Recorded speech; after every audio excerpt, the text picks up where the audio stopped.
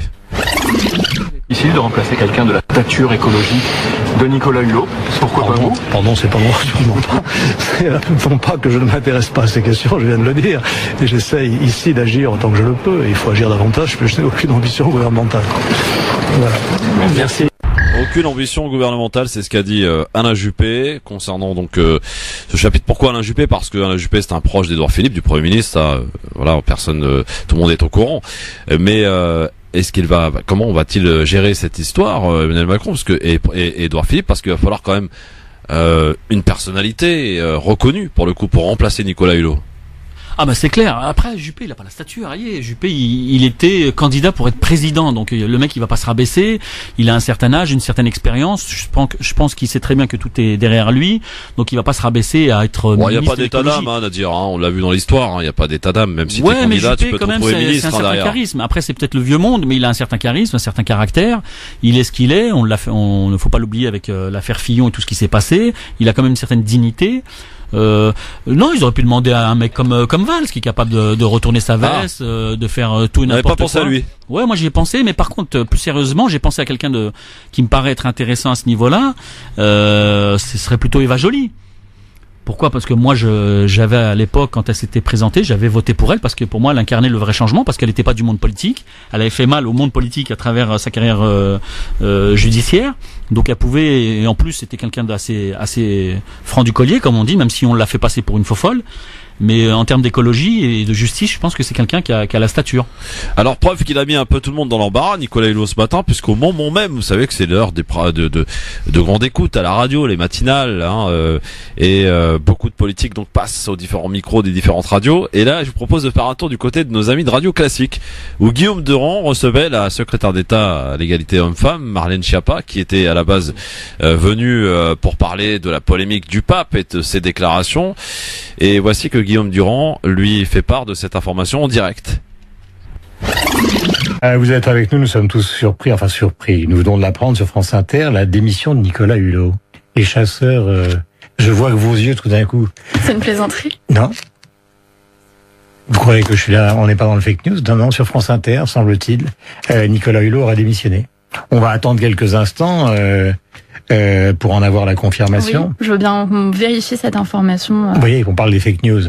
Mais ça prouve qu'il y a quand même des tensions, puisqu'il l'a dit à plusieurs reprises, que sa position dans le gouvernement était une position inconfortable, que ses relations avec Stéphane Travert, le ministre de l'Agriculture, étaient, disons, pour le moins inamicales, il y a beaucoup de dossiers qui ont été extrêmement compliqués. Écoutez, moi, même que ce travail lui pesait. C'est pas, alors que ce travail lui pesait, ça c'est son sentiment personnel, je ne peux pas l'évoquer. Nous sommes ensemble, nous sommes en direct, nous allons attendre les dépêches et vérifier, donc on peut non pas bavarder mais converser. Voilà, moi ça n'est pas le sentiment que j'ai eu, j'ai échangé avec Nicolas Hulot à de nombreuses reprises ces derniers temps. J'ai le sentiment que c'est plutôt un ministre qui a obtenu des choses pour le gouvernement et qui a su faire entendre sa voix. Et je n'ai pas l'impression que ses relations étaient hostiles avec d'autres membres du gouvernement. C'est en tout cas pas l'impression que j'en ai. Mais est-ce que vous avez le sentiment que ça peut ouvrir dans une période où un été qui a été quand même extrêmement compliqué pour le pouvoir avec l'affaire Benalla et d'autres affaires? Est-ce que vous n'avez pas le sentiment que peut s'ouvrir, puisqu'on parle de la recomposition de l'équipe de l'Élysée, une recomposition du gouvernement? J'apprends d'ailleurs, puisqu'il faut regarder que c'est confirmé par l'AFP, la démission de Nicolas Hulot. Oui, il y a une réorganisation de l'Élysée. D'ailleurs, le président de la République l'a annoncé lui-même. Juste après, effectivement, le sujet autour d'Alexandre Benalla, il a annoncé qu'il allait réorganiser le fonctionnement de l'Élysée. Mais est-ce que c'est pas toute l'équipe gouvernementale qui risque d'être Avec le départ du lot réorganisé dans les semaines qui viennent. La décision ne m'incombe pas. Je ne suis pas première ministre et vous savez que le gouvernement est formé par le président sur proposition du Premier ministre. Donc ce sera une décision à prendre par Édouard Philippe et le président de la République ensemble dans un second temps, j'imagine.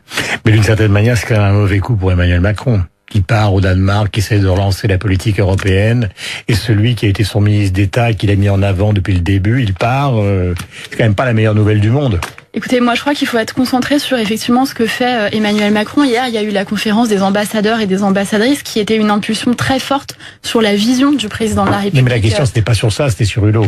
Oui, mais je vous réponds là-dessus, sur la vision du président pour l'Europe et pour le monde. Et j'entendais ce que disait Guillaume Tabar tout à l'heure, qui était extrêmement intéressant sur le fait que Emmanuel Macron serait finalement, ce ne sont pas ses mots, mais ce sont les miens, serait une forme d'Eurobéa.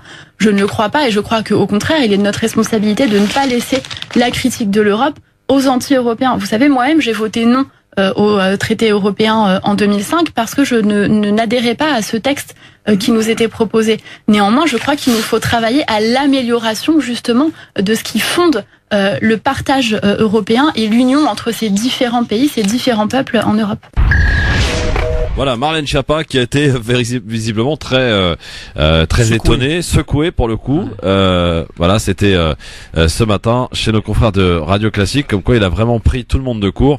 Et la question que l'on vous pose donc sur Facebook ainsi que sur Twitter, est-ce que justement c'est un acte de courage? Est-ce que vous saluez cet acte de Nicolas Hulot de démissionner de cette manière-là? Qui est pour le coup et inédite, Nicolas Demorand se posait la question, mais je pense que moi aussi j'ai pas le souvenir qu'il y ait eu une chose pareille. Vous répondez oui ou non sur Facebook. Eh bien pour l'instant vous êtes 71% à dire oui sur Facebook, sur Twitter LGF officiel vous êtes un peu plus, plus de 80% à dire oui. Donc l'ensemble du public généralement, enfin aujourd'hui de ce que l'on peut voir en tout cas, salue cet acte de courage. Tu salues toi aussi Nadir cet acte de courage? C'est un acte de courage pour toi? Ah non, mais ouais, quand tu vois Schiappa là qui a du mal, qui comprend pas, parce que ces gens-là, on n'a pas l'habitude d'avoir de la vérité, de dire des propos vrais et francs et directs. Donc là, ils sont tous surpris parce que voilà, c'est pas dans leurs habitudes de dire réellement ce qu'ils pensent. Et là, ils sont surpris parce que il a pas prévenu le gouvernement. Il était gêné par des questions, il en pouvait plus. Ça faisait des mois et des mois qu'il comprenait qu'il pouvait pas agir réellement, qu'il pouvait pas mettre en œuvre tout ce qu'il pouvait imaginer, ne serait-ce en termes d'urgence.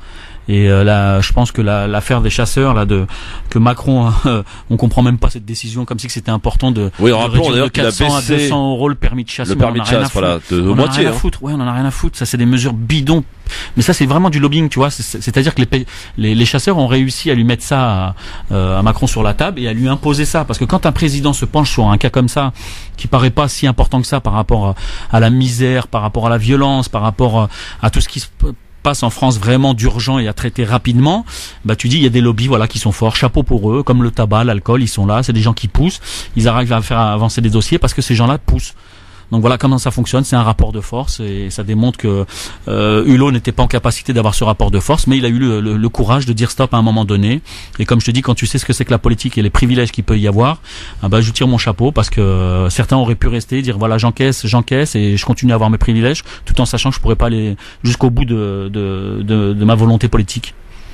Alors vous pouvez évidemment nous appeler pour nous dire si vous considérez que c'est un acte de courage au 01 40 33 9000. Ils sont, cela dit, pas tous à le penser à l'image de ses commentaires sur Facebook. Christophe Le Grand Forum, Abdel qui dit étranglé par les couleuvres qu'il dit avoir avalées, il renonce, il dénonce les incohérences du gouvernement en étalant les siennes, brûlé inconséquent. Il souhaite, cela dit, une grande réussite au gouvernement pour masquer les siennes. Voilà un petit peu le commentaire de Abdel sur Facebook. Christophe Le Grand Forum, et puis voilà, il savait que dès le départ, avec un pouvoir comme celui de Macron, qu'il ne pourrait rien faire. C'est un autre commentaire sur Facebook. Voilà, donc vous pouvez continuer de commenter.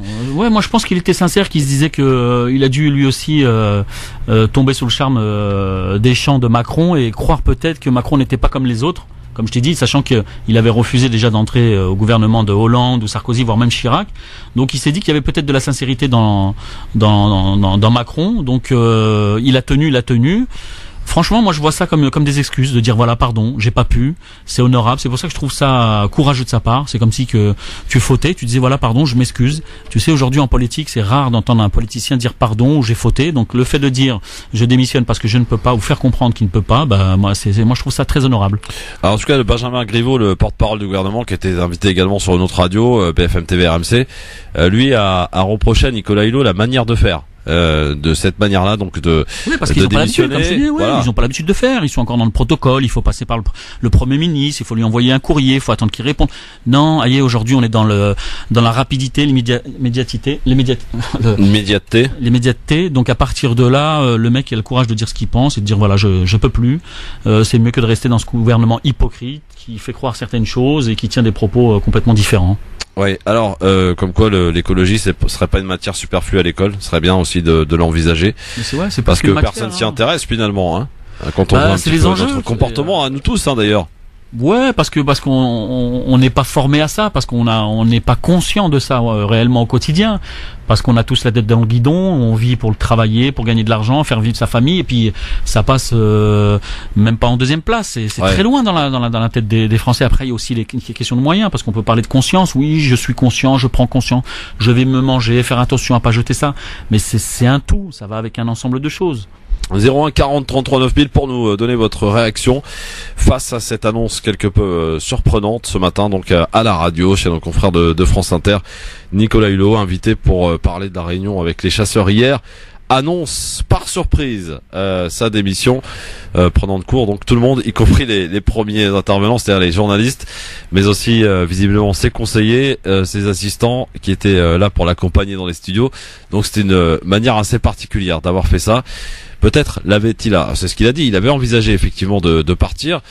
C'est peut-être pas le moment qu'il avait choisi de faire et de révéler de cette manière-là ce matin, mais au fur et à mesure des questions, on peut dire que l'exercice des journalistes a été assez bon pour le coup, parce qu'ils ont réussi à le faire craquer. Et ça aussi, c'est à saluer de la part des journalistes, parce que c'est ce qu'on recherche évidemment quand on a un interlocuteur en face de soi, c'est d'essayer de lui faire dire des choses qui sont impossibles à avoir. C'est notre travail, hein, voilà.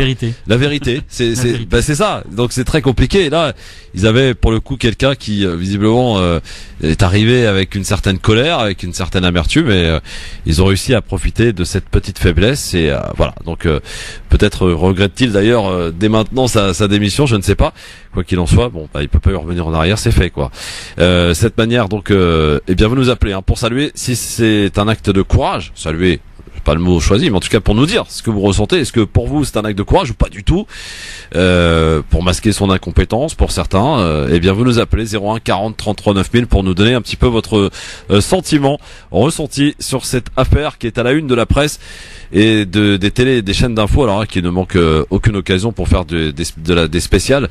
Pour le coup, vous avez vu les chaînes d'infos, iTélé, CNews, LCI sont en programme spécial. On va en avoir pour toute la semaine, s'il n'y a pas autre chose, on va en avoir pour toute la semaine. Là, en tout cas, ça permet d'étouffer pas mal d'affaires. Hein. La ministre de la Culture, Françoise Nissan, l'affaire Benalla, voilà, on n'en parle plus.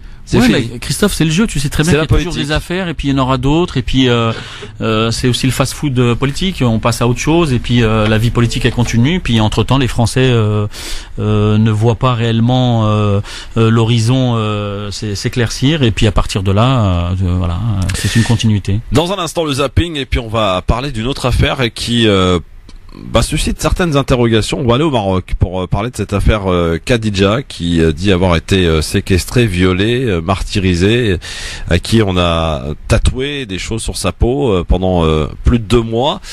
Sauf qu'il y a quand même quelques questionnements et des articles qui apparaissent, notamment la presse marocaine, qui s'interroge quant à l'attention de ses parents à cette jeune fille. Donc on va essayer de faire le point ensemble, de vous donner un petit peu tout ce que l'on a comme information, et à chacune et à chacun de se faire sa propre opinion et de nous la transmettre en direct à la radio, comme il vous en est permis au quotidien sur France Maghreb. 201 40 33 9000. Il s'appelle Nadir Kaya, il est avec nous jusqu'à 18h. LGF, le grand forum, merci d'être avec nous en direct avec Nadir Kaya jusqu'à 18h. Et on spécule, on s'interroge en tout cas sur les futurs successeurs à Nicolas Hulot, qui a annoncé, je le rappelle pour ceux qui nous rejoignent, sa démission ce matin du gouvernement chez nos confrères de France Inter. Et c'est vrai qu'on est beaucoup à se poser la question, à se dire mais qui va-t-il choisir? Il faut un poids lourd, mais en même temps quelqu'un qui soit pas grande gueule, en même temps quelqu'un qui rentre dans les rangs, hein, quelque part, à dire. Et compliqué, compliqué le casting là. C'est la difficulté parce que c'est ce qu'on disait un petit peu en off.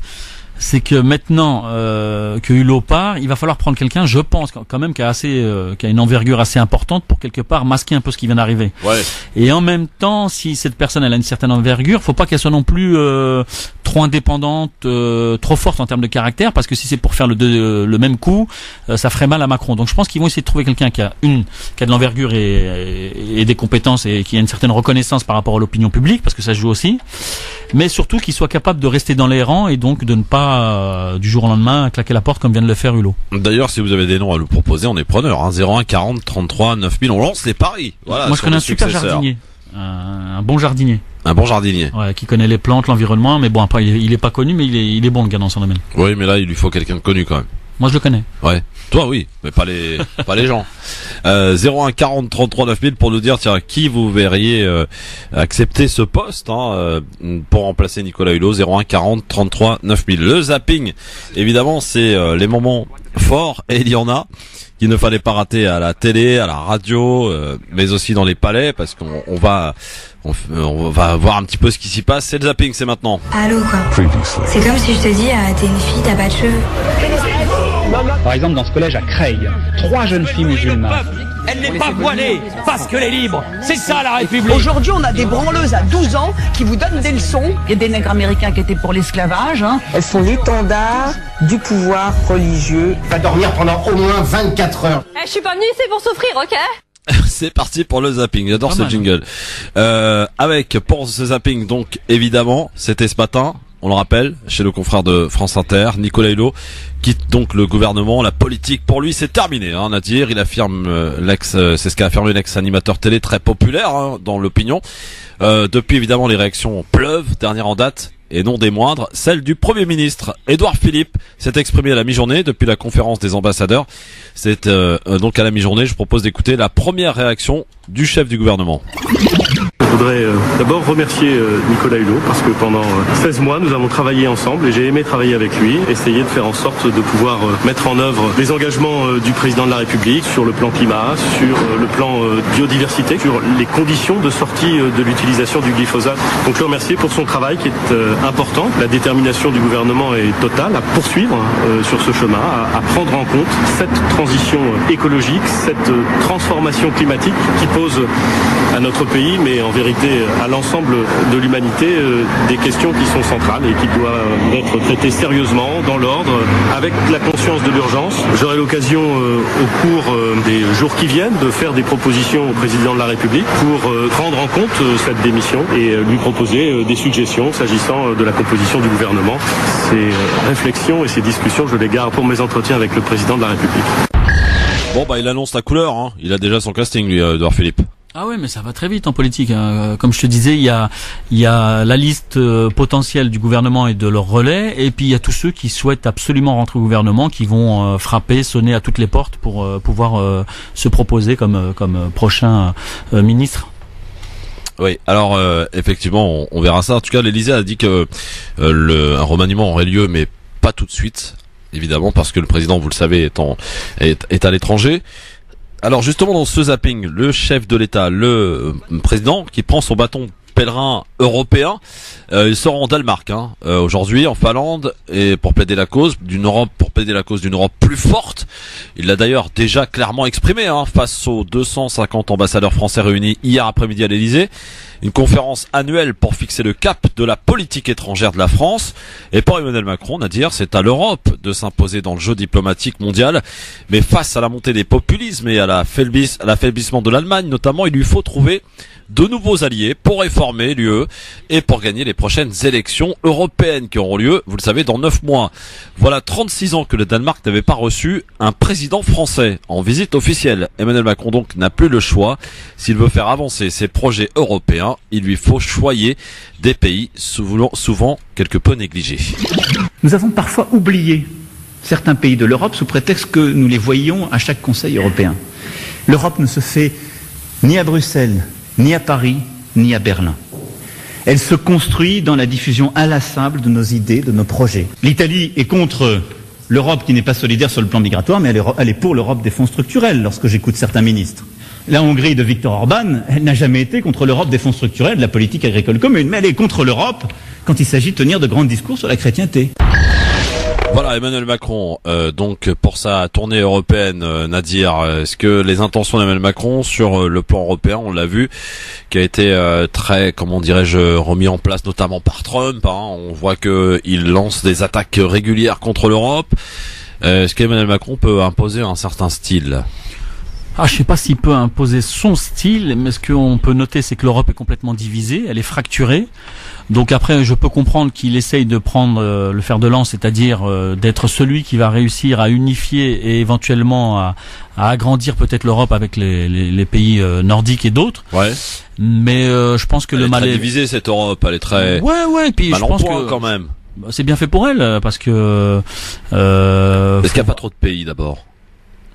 C'est pas une question de trop pays, c'est que les pays sont tellement différents. C'est pas parce que d'un point de vue géographique ils sont sur le même continent qu'il fallait croire que des pays qui ont autant de différences en termes de culture ou de racines pouvaient se rassembler sous des prétextes après-guerre, faire face à certaines choses. Je pense qu'aujourd'hui, on est en 2018, il devrait repenser l'Europe parce que l'Europe telle qu'il la voit ou telle qu'elle est censée vivre ne fonctionne pas bien. On le voit avec l'histoire des migrants, on le voit aussi avec les guerres qui sont menées par certains pays et pas par d'autres. Donc tu vois, là il y a des incohérences qui sont permanentes. Donc après là c'est aussi le jeu politique et notamment géopolitique pour faire face aux États-Unis et notamment à cette volonté de Trump de vouloir fracturer l'Europe. Je pense qu'il a très bien compris que c'était le cas et qu'il allait mettre tout en œuvre pour continuer à accélérer les choses. Et puis oui, mais de son côté, Nadir, est-ce qu'avec le populisme et le nationalisme qui a gagné quand même une grande partie de l'Europe, en particulier l'Europe de l'Est, est-ce que ça aussi c'est à prendre en compte et à mettre dans l'échiquier aussi, parce que aujourd'hui on a une certaine divergence quand même qui apparaît. Il faut prendre en compte, mais la montée du populisme, c'est le résultat de l'incapacité des politiciens de tenir d'une part leur engagement et surtout de répondre aux aspirations des peuples, même si elles sont pour certains différentes. Aujourd'hui, les politiques payent ce qu'ils n'ont pas pu faire ou ce qu'ils ont mal fait depuis des années. Donc le populisme est simplement une conséquence de leur inaction ou de leur mensonge depuis des années, tout simplement.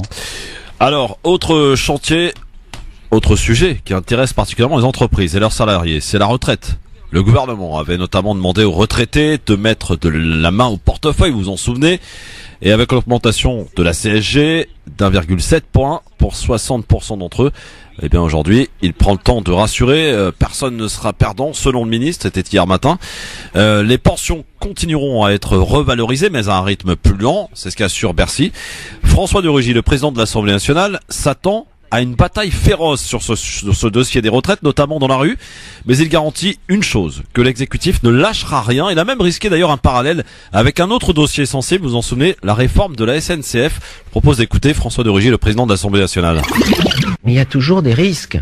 Mais si on a peur des risques de manifestations, par exemple, on ne fait rien. Et vous vous souvenez l'année dernière, il y a quelques mois, je parle comme dans les années scolaires, on avait la réforme de la SNCF. Tout le monde nous disait, ne faites pas cela, vous allez mettre tout le monde dans la rue, vous allez bloquer le pays, tout le réseau ferré sera bloqué, les Français n'en pourront plus au bout de quelques jours et vous reculerez. Eh bien non, nous avons démontré qu'il était possible de transformer un système qui était bloqué depuis des années, qui refusait les réformes depuis des années, comme la SNCF. François de Rugy, donc le président de l'Assemblée nationale, c'était sur France Info hier matin. Mais Nadir, il a un peu raison, François de Rugy, même si ça apparaît comme arrogant, c'est passé, pas comme une lettre à la poste, mais en tout cas c'est passé tranquillement. Je veux dire, la réforme attendue, et tout le monde le disait, les SNCF, les cheminots seront dans la rue, ça passera jamais, etc. C'est passé. Mais oui, parce que là aussi la France elle est fracturée depuis des années, et ça c'est malheureusement aussi une des conséquences des politiques qui sont menées depuis 30 ans en France. Donc les gens aujourd'hui sont désabusés, ils ont la tête ailleurs, s'indigner c'était à une certaine époque, et aujourd'hui c'est plutôt je dirais être transparent d'un point de vue social, et donc le gouvernement passe tranquillement ces différentes lois. En plus bon là c'est l'été, mais on s'aperçoit que la gauche, la réforme de la SNCF c'était pas en plein été, c'était au mois d'avril. Ouais, mais aujourd'hui le résultat fait que aujourd'hui on n'en parle plus trop. Non.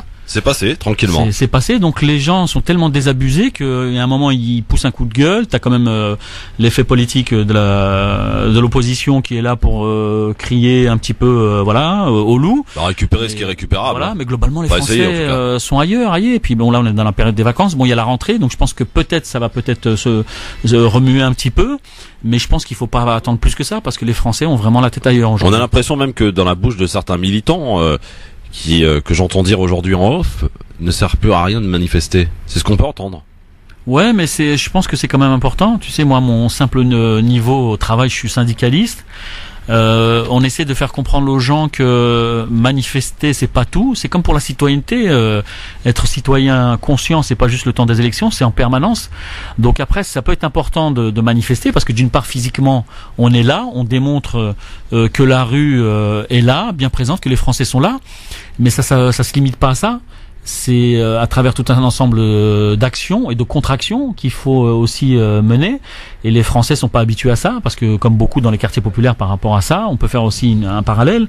On est beaucoup dans l'expectative, dans la critique, sans pouvoir réellement mettre en place des actions et des propositions qui vont permettre de changer tout ce qu'on peut critiquer depuis des années. Ça passe aussi par la rue. 17h09 sur France Maghreb 2, bon début de soirée, bon retour à la maison. Et comme la sphère médiatique, nous passons d'un sujet à un autre, c'est normal, nous sommes en plein zapping. Et on va revenir maintenant à un instant sur la polémique du pape et ses propos qu'il a tenus dans un avion concernant l'homosexualité des jeunes, des enfants, avec ce terme employé qu'on lui reproche, psychiatrie. Eh bien, la secrétaire d'État chargée de l'égalité homme-femme, Marlène Schiappa, ne cache pas, elle non plus, son indignation. Hier sur RTL, elle a dénoncé des propos incompréhensibles et inacceptables. Je propose de l'écouter. L'homosexualité, c'est avant tout une orientation amoureuse et sexuelle qui n'est plus sur la liste des maladies mentales en France depuis les années 90. Je crois que c'est important de rappeler que d'abord, ce n'est pas quelque chose que l'on choisit. On ne choisit pas d'être homosexuel, et ensuite, ce n'est pas quelque chose qui se guérit puisque ce n'est pas une maladie. Donc je comprends tout à fait que les personnes qui ont une orientation amoureuse ou sexuelle telle que celle-là puissent se sentir stigmatisées par ces propos. Et de surcroît, je crois que la recommandation qui a été faite aux parents m'apparaît comme extrêmement maladroite. Les parents doivent être accompagnés. Nous soutenons un certain nombre d'associations, y compris financièrement, pour faire en sorte que les parents continuent à éduquer, à accompagner, à aimer, à protéger leurs enfants tout naturellement, quelle que soit leur orientation amoureuse ou sexuelle. Voilà, ça c'était Marlène Schiappa, la secrétaire d'État, donc au micro de nos confrères d'RTL. Cela dit, Nadir, le Vatican qui essaye de faire marche arrière, qui a revu et corrigé les propos, mais le mal est fait évidemment. Vous savez l'importance du lobby gay, non seulement ici mais ailleurs. Ça a même choqué d'ailleurs des fidèles chrétiens. Hein. D'ailleurs, rappelons quand même que les religions sont assez hostiles à l'homosexualité. Je n'apprends rien à personne pour le coup. Ouais, tout à fait. Et puis, comme tu disais, ça démontre que les lobbies aujourd'hui sont tout puissants, notamment le lobby gay, mais aussi le lobby laïcard. Preuve en est, ils ont réussi à faire reculer le pape. C'est quand même extraordinaire, parce qu'apparemment, ils ont fait une dépêche écrite qui retirait certains mots qui avaient suscité le débat, notamment tout ce qui concerne la psychiatrie et le fait que ça soit une maladie. Oui, dans les 3 grandes religions principales, l'homosexualité est considérée comme quelque chose d'anormal, de contre-nature. Donc aujourd'hui, même pour les croyants, c'est difficile de le dire parce qu'on est dans une société qui impose une vision d'un monde moderne nouveau sous ce prétexte-là. Donc aujourd'hui, tous les croyants qui ne sont pas homophobes, mais qui considèrent que l'homosexualité n'est pas quelque chose de normal, même d'un point de vue scientifique ou médical, on peut l'expliquer. Mais aujourd'hui, tu peux pas le dire comme ça. Et les lobbies ont démontré qu'aujourd'hui, ils étaient même tellement puissants qu'ils étaient capables de faire reculer le pape, qui est quand même le représentant de plus d'1 milliard de croyants sur Terre. Et aujourd'hui, les gens se taisent, ils ont peur parce que la bien-pensante est là. Il faut faire comme elle, il faut penser comme elle, il faut vivre comme elle. Sinon, peut-être accusé d'homophobie, d'antisémitisme. Voilà, tous les mots qui font peur, parce que même la justice a pris part à ce combat. Elle est aussi dominée par des lobbies, et aujourd'hui, on nous parle de liberté, mais c'est pas vrai. Il y a un autre truc quand même qui me dérange par rapport au pape, c'est son silence concernant les abus sexuels des différents prêtres à travers le monde. Il était au courant, le pape, de certaines dérives de quelques-uns de ses de ces prêtres justement sur les abus sexuels concernant les enfants au sein de l'Église. Ouais, ça existe, c'est un sujet que l'on évoque depuis longtemps. Non mais lui est au courant, il était au courant. Même Jean-Paul II, qui était un pape hyper populaire, lui aussi a caché beaucoup de choses. Ça pose quand même problème à une certaine conscience, non? Mais c'est des pratiques qui existent dans l'Église depuis des années. Tu vois l'affaire des 300 prêtres aux États-Unis, là, qui a été révélée dernièrement, qui a ramené un petit peu le dossier sur la table, démontre qu'il y a un problème dans l'Église. Et ça aussi, on peut en parler. C'est aussi condamnable dans les religions. Donc ça aussi, il faut le dire clairement. Mais par rapport à l'Église en elle-même, je pense qu'elle n'a pas été capable de mettre le dossier sur la table et de le traiter réellement, parce que là aussi, il y a des lobbies en interne qui font que il y a des pratiques qui existent et qui sont pas réellement condamnées publiquement parce qu'elles sont tellement pratiques, ou on va dire existantes, que c'est difficile publiquement de les condamner, parce que ça touche ça touche les plus hautes sphères. Bon, eh bien, ça en est terminé en tout cas pour ce zapping qui sera sans nul doute alimenté dans les 24 heures à venir par notamment l'affaire Nicolas Hulot, quoique on n'est pas à l'abri d'une nouvelle affaire qui sorte. Vous savez, ça va très très vite maintenant. La sphère médiatique, politique, avec, c'est vrai, l'émergence des différentes chaînes d'infos, mais aussi les réseaux sociaux. Ça va très vite et à nous d'essayer de ne pas rater quoi que ce soit. Donc on essaie de faire un petit concentré au travers de ce zapping, bien sûr, quotidien dans cette émission du LGF, le grand forum sur France Maghreb 2. Dans un instant, on file au Maroc, mon cher ami Nadir, parce que on va parler de cette affaire Khadija qui fait grand bruit et qui a créé un certain émoi sur les réseaux sociaux marocains, mais aussi à travers le monde. Cette histoire de cette jeune fille de 17 ans, Khadija, qui dit avoir été enlevée, violée, martyrisée pendant plus de 2 mois par une dizaine de jeunes hommes, et cependant apparaît quelques contradictions, et notamment de la partie des accusés et d'une mère, de 2 mères même d'accusés qui parlent de Khadija, mais qui avance une autre version. Donc on va vous livrer un petit peu tout cela, et à chacune et à chacun de se faire sa propre opinion, ce qui nous laissera peut-être l'occasion de parler de la dérive de l'homme, du masculin, concernant justement la femme, qui est considérée comme beaucoup, et notamment chez les jeunes, comme un objet, parce que aujourd'hui vous avez une certaine émergence de la pornographie aujourd'hui, qui est accessible, facilitée de manière considérable aujourd'hui avec son propre téléphone. Je disais hier, on peut maintenant très simplement en un clic accéder à un film porno, à croire que la sexualité soit ce que l'on peut voir au sein des films porno. Évidemment que non. Est-ce qu'il n'y a pas aussi un problème au sein de l'éducation, on va dire, et aussi on va parler de choses qui fâchent parce qu'on est là pour ça. Est-ce que le fait de considérer ce sujet comme un tabou, eh bien, crée, j'allais dire, un certain malaise, crée aujourd'hui une déviance que l'on peut observer?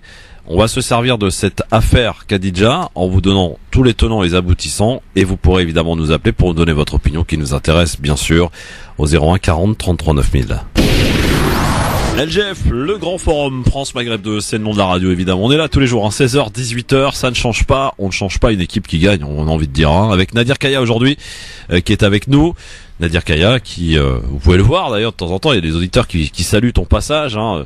C'est souvent d'ailleurs le jour où tu viens dans l'émission, qu'on t'a vu le matin même à la télé, etc. Est-ce que tu nous promets une saison encore aussi présente dans les médias? Aussi présent. C'est difficile parce que j'ai fait tellement de tweets sur la Palestine dernièrement que ça risque d'être emmerdant pour toi. J'ai plus trop d'appels, CNews ils m'appellent plus. GLCI là je devais passer samedi, mais apparemment ça a été annulé. Ouais. Non, après tu sais la télé ils appellent les gens en fonction de l'actualité, des profils qu'ils ont besoin. Moi j'ai peut-être un profil qui dérange peut-être sur certains propos, certains sujets. Mais bon, après, voilà, il n'y a pas que la télé dans la vie, il y a la radio, France Maghreb 2. Oui, surtout. On travaille au sein de l'association Banlieue Plus et nos quartiers, où on a pas mal de projets à mettre en place. Donc voilà quoi. D'ailleurs, je crois me souvenir que tu avais, lors de ton dernier passage avant les vacances, eu un entretien, enfin un échange avec une auditrice, je crois, qui souhaitait te contacter. D'Orléans. Je l'ai relancé, parce que je lui ai dit que je l'avais pas oublié.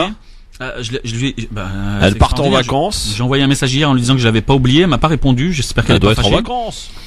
Parce que j'avais 3-4 personnes comme ça ou que je devais recontacter et voir si on pouvait éventuellement soit créer d'autres banlieues plus en province, ou alors faire simplement des actions ensemble, échanger un petit peu nos compétences et toujours dans le même but de créer des dynamiques au sein des quartiers populaires et des banlieues de France pour et essayer d'avoir ce fameux engouement qu'on aspire tous depuis des années.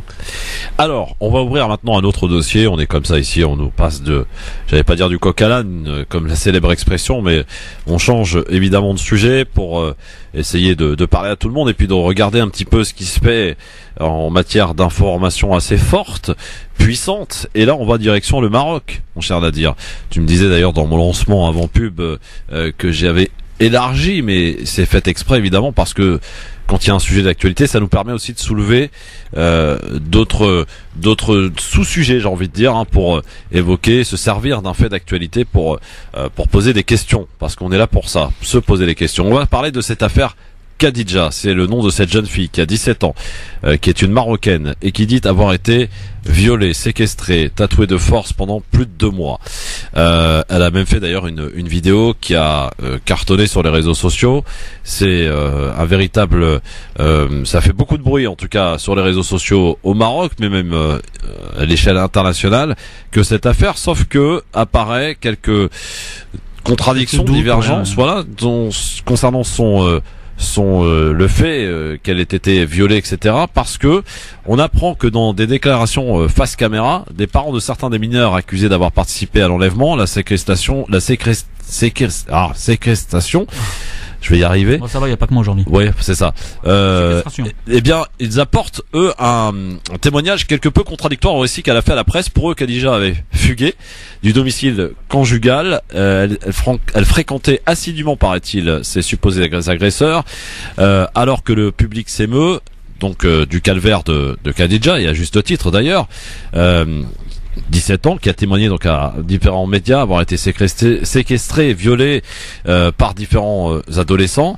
Et bien que les associations aussi, que des individualités aussi au Maroc et à l'international se mobilisent pour lui porter assistance. Une autre version portée par les proches des accusés en garde à vue dans le cadre de l'enquête diligentée par les autorités, met en doute le récit de la jeune fille. Par exemple, la mère des 2 principaux accusés, aussi mineurs, prétend dans une déclaration filmée à Sultana que Khadija fréquentait ses supposés agresseurs et qu'il ne s'agit pas d'un enlèvement. Selon elle, l'adolescente avait coutume de s'automutiler à l'aide donc d'une arme tranchante. C'est ce qu'elle dit, en tout cas cette dame. Ou par des brûlures de cigarettes, accusant d'ailleurs régulièrement sa propre mère de la pousser à la prostitution. Si cette fille était véritablement une victime et a véritablement été séquestrée, sur mon honneur, je la défendrai moi-même. J'aurais même livré mon fils aux autorités, a-t-elle répété. Nous l'avons chassée à maintes reprises. Elle boit, elle fume, elle s'automutile. Tout le monde dans la wilaya le sait. Donc voilà le témoignage de l'une des mères des accusés. Donc, et autre fait troublant, elle aurait fugué depuis des mois au su de ses parents. Alors qu'elle prétend avoir été enlevée sur le palier du domicile d'un membre de sa famille. Elle venait à notre porte demander après notre fils et maintenant elle affirme qu'il est son ravisseur. N'est-ce pas là une aberration, dit cette mère, une des 2 mères des accusés. Quant au tatouage dont elle affirme dans ses multiples déclarations qu'on a pu voir à la presse les avoir subies lors de sa séquestration, il serait selon elle antérieur aux faits. C'est elle qui demandait à ce qu'elle soit tatouée. Ses parents d'ailleurs le savent parfaitement, a ajouté la même source. Un autre proche des accusés abonde dans le même sens. Elle connaît très bien la personne qui dispose de la machine à tatouer, qui lui a inscrit son nom sur la nuque, et cela depuis fort longtemps. Et puis une autre interrogation, si cette fille avait disparu suite à un rafle depuis 2 mois, pourquoi son père ne l'a pas déclaré aux autorités, s'interroge-t-il, accusant également sa propre famille de l'avoir mise sur le trottoir pour de l'argent. Pendant tout ce temps, son père jouait dans un orchestre, visiblement dans des mariages. Ne s'est-il pas soucié du sort de sa fille? Ce sont des gens pauvres qui ont besoin d'argent et ils se sont abonnés à cela, la prostitution de leur fille, directement, accuse-t-il. Voilà, donc ce n'est lorsque une association donc locale s'est intéressée au cas de sa fille qu'il aurait commencé à se plaindre de son sort, assiste à dire l'un des témoins. Voilà, sur ce que l'on peut lire dans cette affaire qui apparaît quand même poser certain nombre de questions. D'abord, à première vue, Nadir, de quel angle vois-tu tout ça? Est-ce qu'il faut prendre pour argent comptant tout ce que l'on entend, tout ce que l'on lit dans la presse et se référer aux témoignages, si terribles soient-ils? Est-ce qu'il faut absolument croire cette jeune fille, ou est-ce qu'il faut aussi peut-être accueillir avec mesure les propos des accusés? Bah, au vu de tout ce que tu viens de dire, c'est très complexe. Hein. Ouais, au vu de tout ce que tu viens de dire, et moi de ce que j'avais pu lire ou voir, bien sûr c'est compliqué au premier abord quand tu entends ce genre d'affaires-là. Tu dis c'est de la barbarie, c'est monstrueux, faut que la justice passe et que ces gens-là soient condamnés le plus fortement possible. Et puis après, quand on entend un petit peu tous les contre-éléments et les différents avis. Comme on dit en islam, Allahu a'lam, seul Dieu sait ce qui s'est passé. On ne doit pas porter de jugement parce qu'on n'est pas des juges, on n'est pas des enquêteurs. La police doit faire son travail. Moi, ce qui me choque, c'est la violence. S'il y a eu réellement ce fait-là, la barbarie. Mais je voudrais rappeler qu'en France, c'est pas plus serein, c'est pas plus calme. Il y a également de la barbarie. Moi, ce qui me choque, que ce soit l'Algérie ou le Maroc ou le Maghreb de façon générale, c'est que ce sont des pays quand même où l'islam est là de façon importante, et de voir ces comportements-là, c'est ça qui me choque, parce que l'islam est une belle religion, est une religion magnifique. Et quand on voit aujourd'hui certains comportements, que ce soit au Maroc ou en Algérie, parce que je sais qu'il y a eu également en Algérie, moi je fais un peu le lien rapide, où des personnes sont mortes par rapport à des problèmes de stationnement, donc il y a une violence qui est assez comme ça brutale par rapport à ça. Quand on voit un petit peu les comportements qu'il y a eu pendant l'Aïd, notamment sur tout ce qui se passe et qui ne paraît pas être l'islam, moi ça me choque au Maghreb. Après, il n'y a pas plus de violence qu'il peut y en avoir en France ou en Europe. Non, mais il faut dire que effectivement ce sujet existe, que des parents aussi bizarre que cela puisse paraître, aussi même choquant que cela puisse paraître, que des parents qui sont pauvres effectivement envoient leurs enfants sur le trottoir. Ça existe. Mais voilà. Même en France, ce n'est pas une majorité, mais ça existe. Mais quand on parle de pédophilie aussi, quand tu sais qu'il y a des réseaux, qu'il y a des familles qui participent à la prostitution ou à la pédophilie de leurs enfants, donc c'est quelque chose qui existe, c'est pas propre au Maroc. Voilà. Absolument. Toute la violence, c'est à l'échelle internationale. Là où l'être humain est, il y a du bon et du moins bon, il y a du merveilleux et de la barbarie. Donc c'est ce qu'il faut comprendre. Donc il faut pas chercher à juger un pays ou des individus ou une région ou voilà. Je pense qu'il faut avoir du recul.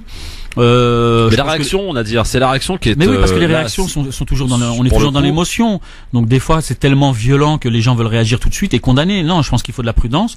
En tant que citoyen et même en tant que musulman, on doit avoir de la retenue. Chacun son travail. Il y a une justice. Que ce soit au Maroc, la justice française n'est pas mieux que la justice marocaine ou algérienne ou autre.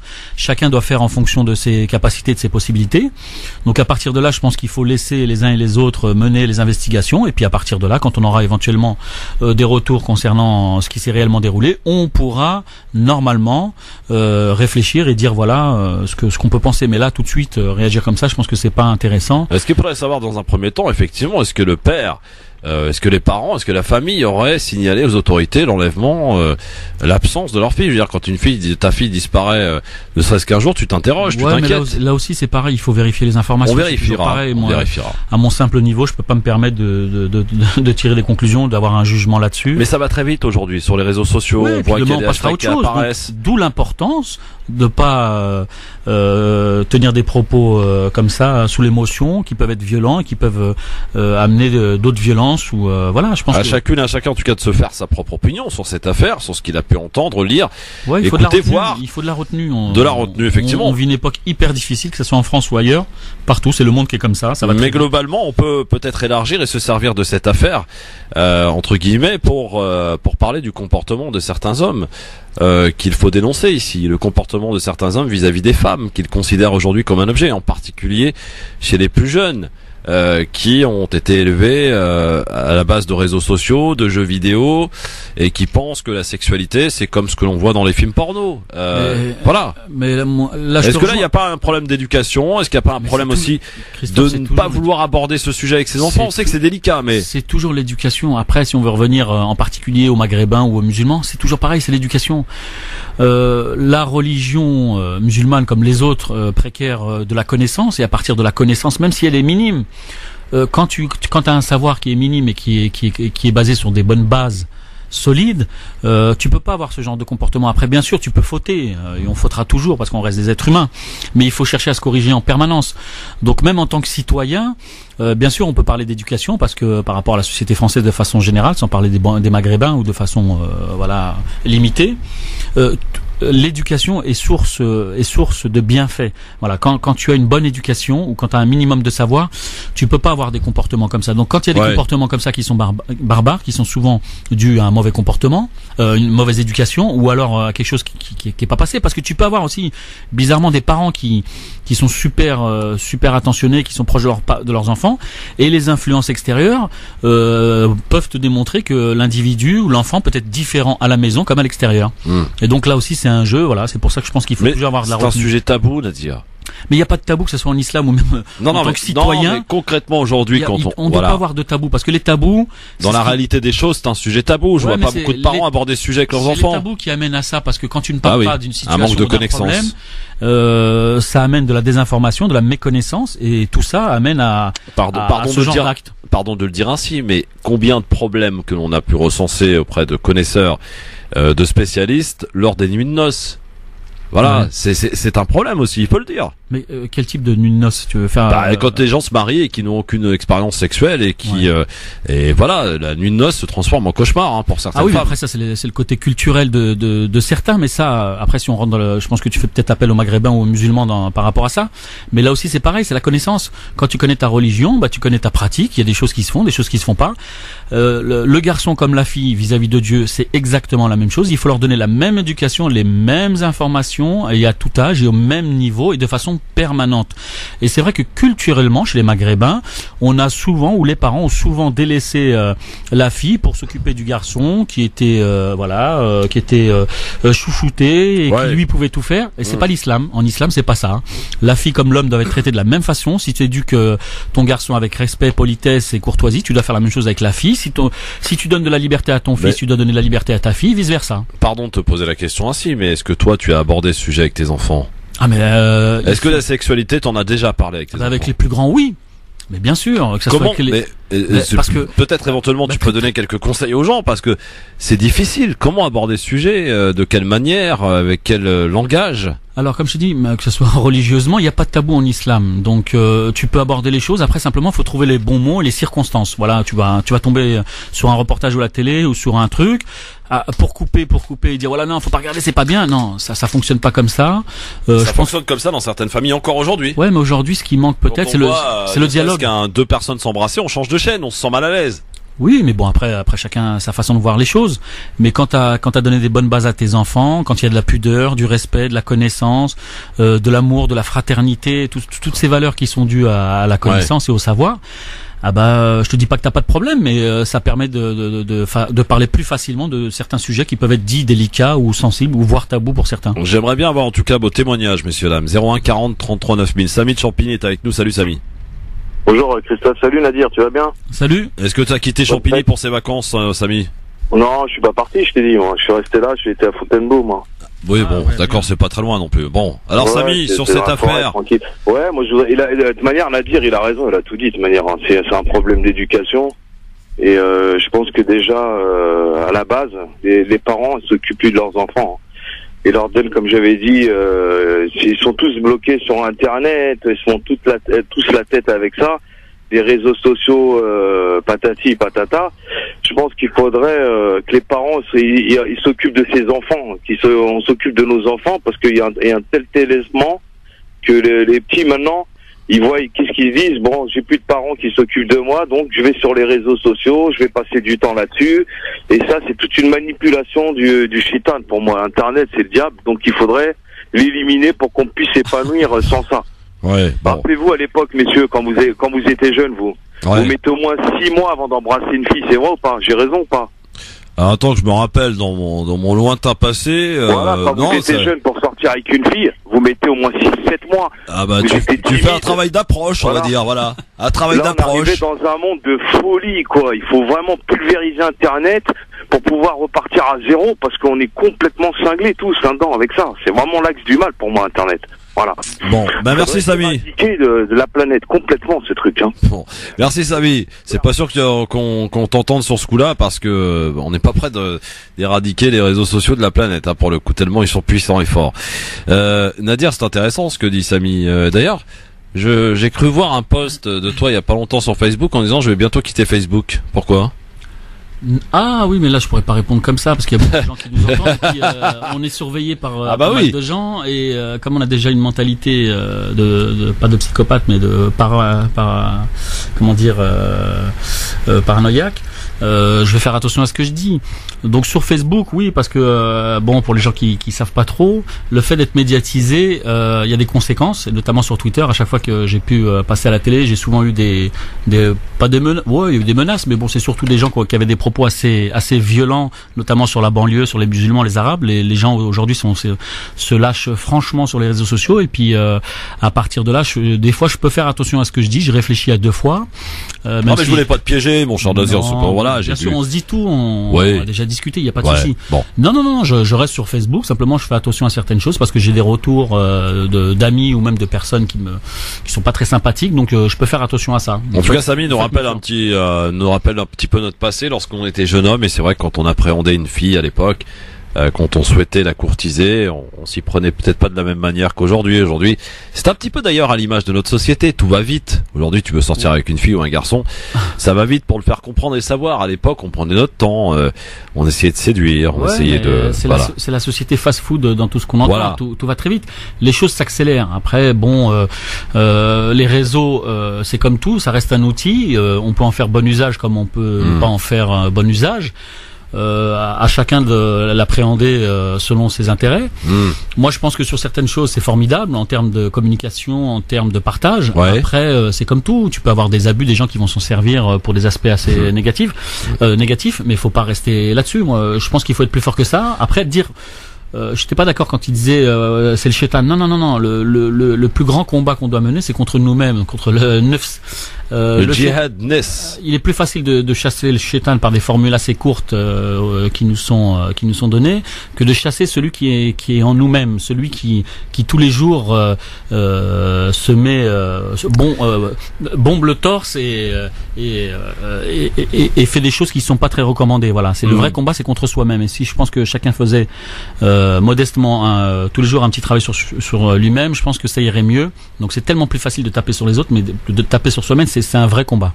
J'en profite d'ailleurs pour vous annoncer que notre premier invité de la saison sera Malik Bezou, avec qui on va parler de l'islamisme, qui vous savez, tous ces mots en isme là qui sont répétés à longueur de médias. On se posera la question, qu'est-ce que réellement l'islamisme, avec Malik Bezou, qui a d'ailleurs sorti un ouvrage sur ce sujet. Il sera notre invité lundi dans le cadre des entretiens du LGF, un invité par semaine. C'est ce que l'on s'est fixé comme objectif pour cette saison. Saïd est avec nous, il nous appelle de Paris. Bonsoir Saïd.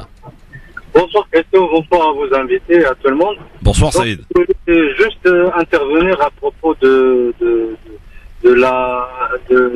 l'analyse de votre invité. Je suis pas d'accord avec lui sur le point qu'à chaque fois qu'il y a un fait divers hors norme, on fait vite référence à l'islam et à la religion. Ça n'a rien à voir tout ça.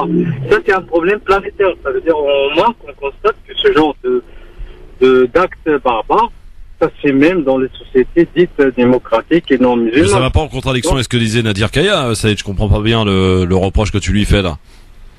Non, c'est pas un reproche, c'est qu'il a cité le mot religion et l'islam. Dans son analyse. Donc normalement non. Pour toi, il n'y a pas de religion à mettre là-dedans. On parle d'un sujet, arrêtons de mettre de la religion partout, c'est ça? Voilà, donc c'est un problème à l'échelle planétaire. Donc ce genre d'acte, on le voit dans toutes les sociétés pratiquement. Mais il n'y a pas de débat là-dessus. On est tous responsables sur ce genre d'acte. Donc il faudra envisager des sanctions et des remèdes pour que ça se reproduit plus et encore mieux. Ouais, bien sûr. Si on se limite juste à sanctionner les malades, parce qu'il y a des malades aussi qui traînent dans la société. Merci Saïd pour en tout cas ton intervention, ta remarque que Nadir a acté pour le coup. Je précise, ça n'a absolument rien à voir, mais une information que j'avais peur de zapper, qui est très importante. Vous savez que pour l'organisation de la Coupe du Monde 2030, on avait un tant soit peu entendu parler d'une alliance entre l'Algérie, le Maroc, éventuellement même la Tunisie, pour allier leurs forces pour qu'ils puissent organiser tous les trois une Coupe du Monde en 2030, ce à quoi le Maroc a répondu non. Voilà. Pas de projet commun avec l'Algérie. Pas d'unité pour le Maroc, je précise. L'Algérie, d'ailleurs, même par la voix d'un Premier ministre, je crois, avait même proposé des choses et n'était pas contre, visiblement. Le Maroc a dit non pour une alliance avec l'Algérie pour l'organisation de la Coupe du Monde 2030. Voilà.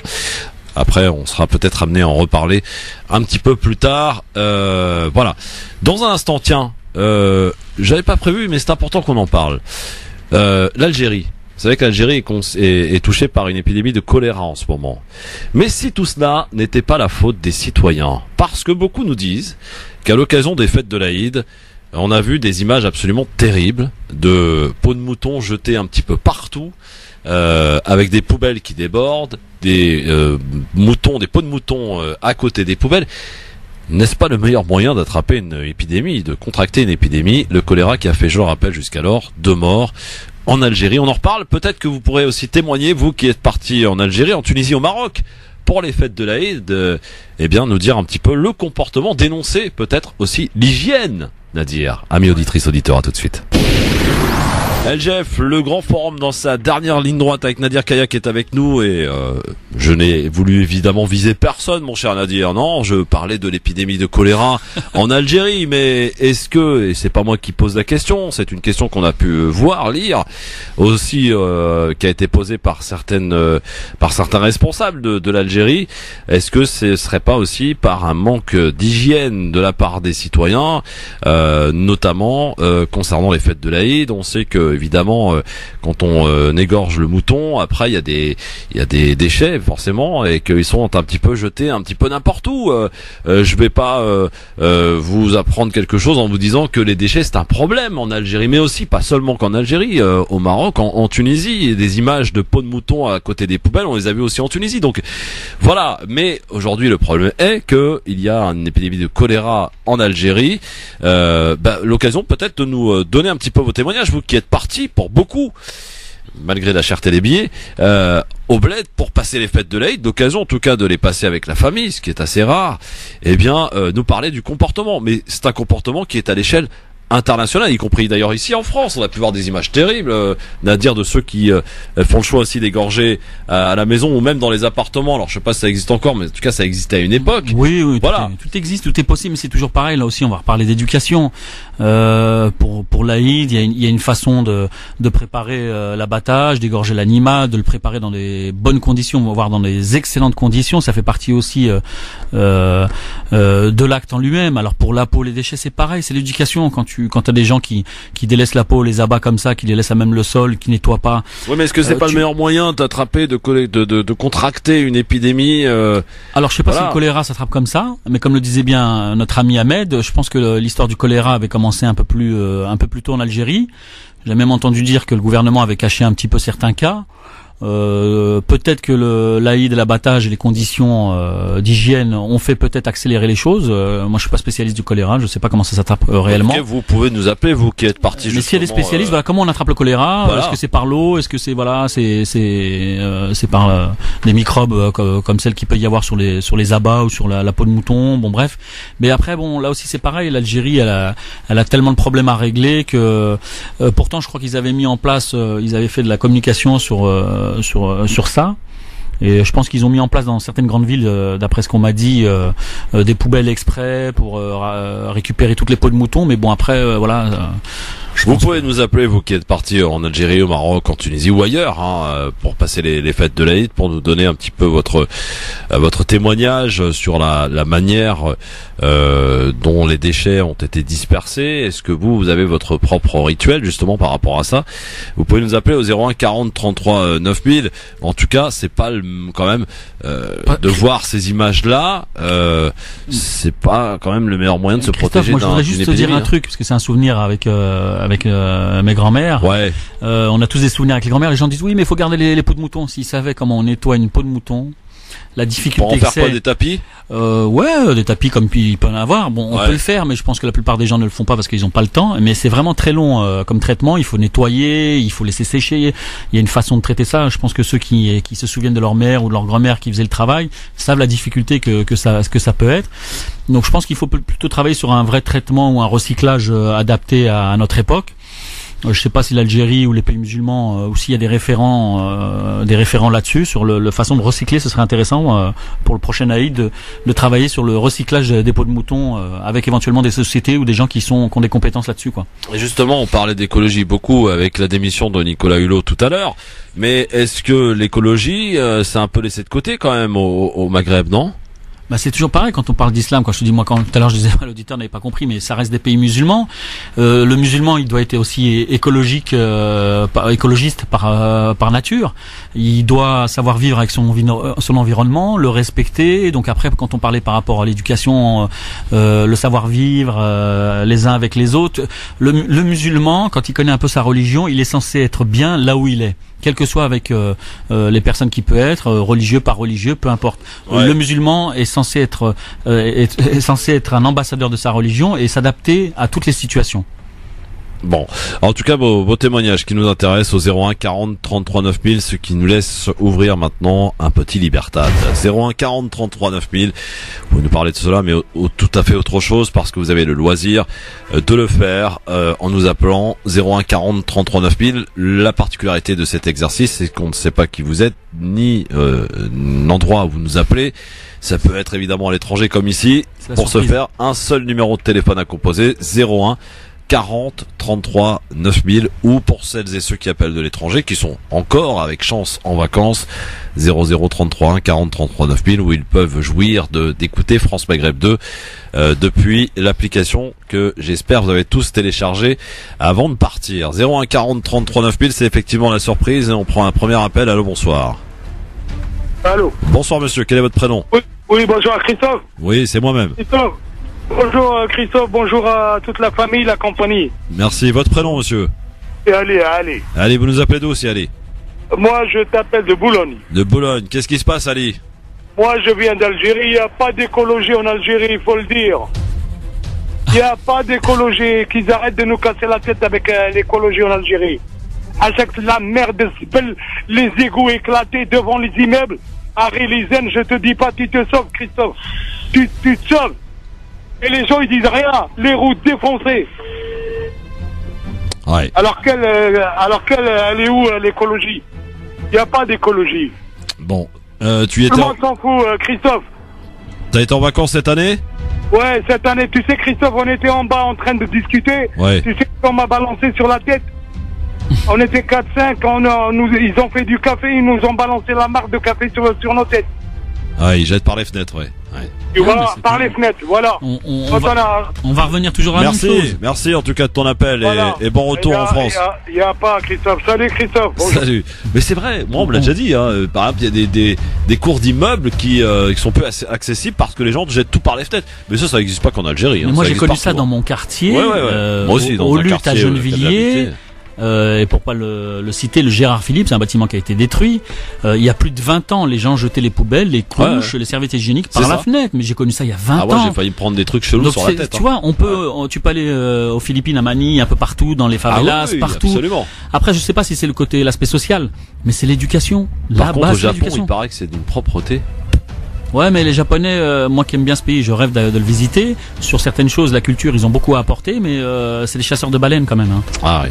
Et quand tu vois ce qu'ils font, comme les pays scandinaves, autant ils ont les bons attraits, les beaux côtés. Ah bah chacun ses qualités, ses défauts. Voilà. Ça reste l'être humain, c'est ce qu'on disait tout à l'heure. Hein. Bon, allô, bonsoir, qui est là? Allô? Oui. Bonsoir monsieur, quel est votre prénom? Terence. Bonjour Terence, vous nous appelez d'où? Munich. De Munich. On est en Allemagne. Vous allez bien? Ça va très bien, et vous Terence? Ça va, je suis rentré là, c'est tranquille. Vous étiez où en vacances? J'étais en Floride. En Floride? Ouais. Oh bah dites donc, hein, c'est pas mal. Hein. Qu'est-ce qui se passe Terence? Qu'est-ce qui vous amène dans Libertad? Écoutez, moi je voulais juste vous dire, choléra ça vient de pastèque. De la pastèque? Ouais. Ouais. Et deuxième question, oui, de l'eau. Oui. J'arrive pas à rejoindre monsieur Alex. Parce que vous avez un numéro qui commence avec 0. Ah oui, les numéros surtaxés sont pas accessibles depuis l'étranger, absolument. Exactement, ouais. Est-ce qu'il y a une possibilité je ne sais pas techniquement, en tout cas, voilà, je sais que c'est pas accessible. En tout cas, merci Terence de ton appel depuis Munich, en Allemagne. Il fait quel temps d'ailleurs à Munich? Très beau. Très beau? Ouais. Et en Floride, il a fait beau? Ah oui, oui. Bon, bah écoute, merci beaucoup en tout cas. Et Très vous bien. avez bien passé les vacances? Ah, très bien. On était du côté de l'Espagne, nous. Ouais, je suis très content. Merci Terence, Allez, à bientôt. je vous embrasse. Salut Munich, salut l'Allemagne. 01 40 33 9000 à l'échelle internationale, France Maghreb 2, le LGF bien sûr. Vous nous appelez, c'est Libertad pendant quelques minutes encore avec Nadir Kaya aujourd'hui, demain. Fatima Wassak, oui, la grande gueule on peut le dire du LGF sera là demain entre 16h et 18h. Je m'en bats les reins. Ah, C'est ça, oui, les steaks? Non, c'est les ça. steaks. Non, les reins. Les Ah reins, oui, je m'en c'est bats ça. les reins. C'est son expression. Et puis jeudi, tiens, le retour d'Enver qui était en Corse, lui en vacances, et on aura aussi Youssef Brakni qui sera avec nous jeudi. Bon, l'équipe du LGF qui revient tout doucement, tranquillement de vacances et qui va reprendre avec force, bien sûr, cette nouvelle saison qui est riche, qui sera riche en actualité. Allô, bonsoir, qui est avec nous? Bonsoir. Salut, c'est Youssef de Drancy. Salut Youssef de Drancy, qu'est-ce qui se passe Youssef? T'as vu le nouveau maillot de l'équipe de France? Il va être commercialisé à 140 €. C'est pas d'escroquerie, ça? Ah ouais, avec la deuxième étoile, ouais. Et en plus, tu sais que le coût de production, c'est 3 €. C'est ça, Moi, c'est vrai, c'est vrai, t'as raison. C'est une grosse escroquerie ce truc-là. Ouais. Il n'y a pas que ça, les baskets, Ouais, tous les vêtements, toutes les marques. Hein. T'es parti en vacances, Youssef? Non, je reste ici. Tu es resté ici? Quand t'habites en région parisienne, t'as Paris à côté, t'es pas obligé de partir en vacances. Hein. Ah bon? Moi j'ai envie vraiment de quitter Paris, je te le garantis. Hein. J'attends ça avec impatience même. Merci Youssef en tout cas pour...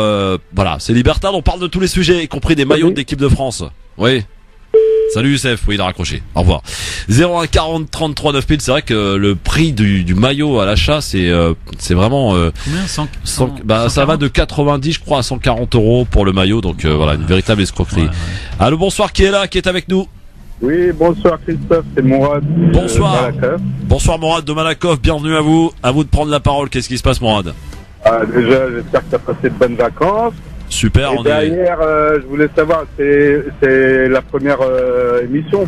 Non, il y en avait une hier, on était déjà là hier avec Alan. Donc je sais pas si vous avez abordé le sujet sur la loi Schiappa. Pas encore, je serais ouais, pas encore parce que pour tout à fait franc avec toi, il faut vraiment qu'on étudie cette affaire de très près parce qu'il y a beaucoup démêler les choses. Ouais. Voilà, il y a beaucoup de non-dits, beaucoup de des réseaux sociaux, c'est bien, mais des fois ça peut être un gros bordel. Donc il faut faire attention. Je sais, mais juste si tu pouvais faire un petit aparté demain ou après-demain là-dessus. Ouais. Et puis comme ça pour informer les gens parce que bon, il nous faut inviter des spécialistes pour le coup. Ouais. Mais si on regarde bien, c'est une loi de Barjot, donc voilà. Merci en tout cas à toi. T'as passé de bonnes vacances? Très bien, très bien. T'étais où? T'étais où? Hein? Tu as été où? J'ai pas bougé, je suis resté à Paris. Bon, comme 22 millions de Français, paraît-il, ne partent pas en vacances. Un Français sur 3. Ouais. Un Français sur 3, c'est énorme, hein? Ah oui, ça va être pire en pire avec Macron. Non, je vous souhaite une bonne soirée. Merci à toi. Merci pour tout ce que vous faites. Salut Mourad, salut Malakoff. 01 40 33 9000, vous le comprenez, vous avez compris, hein, c'est votre liberté d'expression sur France Maghreb 2, 01 40 33 9000 et ça reviendra demain parce que mon objectif, mon cher Nadir, cette année, ma résolution, on en a tous une. Quand on commence une nouvelle saison, on essaye de s'y tenir. Pour combien de temps, je ne sais pas, c'est d'être à l'heure et de rendre l'antenne à l'heure, ce qui va être une nouvelle fois le cas ce soir, puisqu'il est exactement 18h. Je te salue Nadir, à très vite la semaine pro. Ciao, au revoir à tout le monde et bon courage. Et la semaine pro d'ailleurs, on fait une émission spéciale mercredi, alors 3, 4, 5 décembre, 5 septembre pardon, puisque chaque mois on va essayer de s'attarder sur un sujet en profondeur. La spéciale du LGF consacrée au Parcoursup et aux difficultés parce qu'il y a quand même pas mal d'enfants, pas mal de jeunes hommes qui se retrouvent en galère et sur le carreau. On en reparlera avec des invités, des spécialistes et vos interventions bien sûr. Les difficultés de Parcoursup, c'est la première de la spéciale du LGF, c'est mercredi 5 septembre. Bonne soirée à tous. Dans un instant, l'excellentissime, talentueux Medjahed qui arrive jusque 20h. Il est là, évidemment, fidèle au poste. Merci d'écouter France Maghreb 2 et personne ne vous le reproche et on vous souhaite une excellente soirée. L'heure de faire un point sur l'actualité en ce mardi soir avec Marine Garel. Bonsoir. Bonsoir à tous. Emmanuel Macron s'est exprimé de Copenhague sur la démission de Nicolas Hulot. Si j'ai choisi Nicolas Hulot il y a 15 mois, c'est parce que c'est un homme libre. Je respecte sa liberté. Le ministre de la Transition écologique quitte le gouvernement. Une surprise totale. Âgé de de 63 ans, il a mis en avant une décision mûrie depuis de longs mois, la plus difficile de sa vie. Je ne veux plus mentir. Qui pour remplacer le numéro 3 du gouvernement, Édouard Philippe, qui a pris la parole ce midi, fera des suggestions dans les prochains jours à Emmanuel Macron. Le Premier ministre remercie Nicolas Hulot pour son travail. Et les réactions s'enchaînent après cette démission. L'eurodéputé écologiste Karima Delli considère que Nicolas Hulot ne pouvait pas faire autrement. Autre réaction, celle du vice-président des Républicains, Damien Abad. Il n'y avait pas d'autre issue pour l'ancien ministre. Et puis Jean-Luc Mélenchon de la France Insoumise parle d'une Macronie qui commence à se décomposer. Les Deux-Sèvres et la Vienne sont à leur tour placés en vigilance orange aux orages par Météo France. Au total, 11 départements du sud-ouest sont en alerte. Il s'agit de la Charente-Maritime, de la Charente, de la Gironde, de la Dordogne, des Landes, du Lot-et-Garonne, du Gers, des Pyrénées-Atlantiques, des Hautes-Pyrénées, des Deux-Sèvres et de la Vienne. Par ailleurs, l'été 2018 a été le deuxième été le plus chaud selon Météo France. S'il n'était pas aussi chaud que l'été 2003, théâtre d'une canicule spectaculaire, l'été 2018 a été marqué par la persistance quasi continue de températures supérieures aux valeurs saisonnières, malgré quelques rafraîchissements ponctuels, principalement en juin et en août. Les températures sont restées supérieures au normal. Les transports du Grand Paris sont bruyants, tellement bruyants qu'ils feraient perdre aux habitants 8 mois d'espérance de vie. C'est ce qu'indique une enquête de Bruit Paris pour la métropole du Grand Paris.